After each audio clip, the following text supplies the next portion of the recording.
আমরা ইসরায়েলি পণ্য বয়কট করতে পারি, কিন্তু আমরা বাংলাদেশের কোনো ব্যক্তির বা কোনো জনগণের ব্যবসায়িক প্রতিষ্ঠানে আমরা হামলা করতে পারি না। আমরা আজকের আমাদের ছাত্রদলের যে কর্মসূচি তা কেন্দ্রীয় ছাত্রদল থেকে ঘোষিত।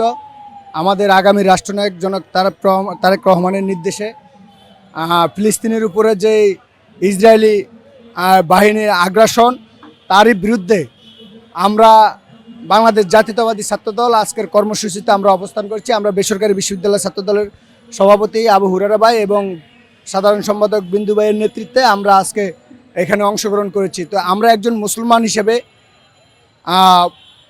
প্রত্যেকটা মুসলিম এবং ধর্ম বর্ণ নির্বিশেষে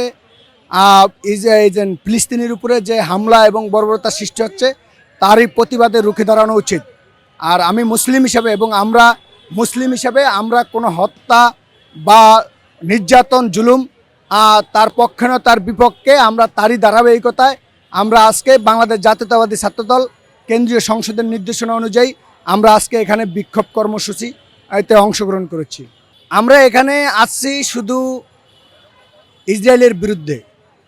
আমরা গতকালকে সারা বিশ্বে ধারাবাহিকতায় সাথে তাল মিলে আমরা বাংলাদেশের প্রত্যেকটা শিক্ষা প্রতিষ্ঠানে নো ওয়ার্ক নো ক্লাস যে কর্মসূচি ছিল আমরা সেখানে অংশগ্রহণ করেছি। তাতে আমরা দেখেছি বিভিন্ন জায়গায় যে ভাঙচুর বা লুটপাট করেছে তা আসলে এই আন্দোলনটাকে অন্যভাবে নেওয়ার জন্য ইসরায়েলের যে দালালরা আছে তারাই এটা করেছে এবং তারা মব সৃষ্টি করে এই সমস্ত লুটপাট ভাঙচুর করেছে। আমরা সর্বোচ্চ পারি যেটা হলো আমরা ইসরায়েলি পণ্য বয়কট করতে পারি, কিন্তু আমরা বাংলাদেশের কোনো ব্যক্তির বা কোনো জনগণের ব্যবসায়িক প্রতিষ্ঠানে আমরা হামলা করতে পারি না। আমরা ইসরায়েলির পণ্য বয়কট করতে পারি বা বয়কট করব এটাই, কিন্তু তারই এই মব সৃষ্টি করে বিভিন্ন হামলা ভাঙচুর লুটপাট এটা কখনোই ছাত্রদল সমর্থন করে না। ছাত্রদল এটার সম্পূর্ণ বিরুদ্ধে।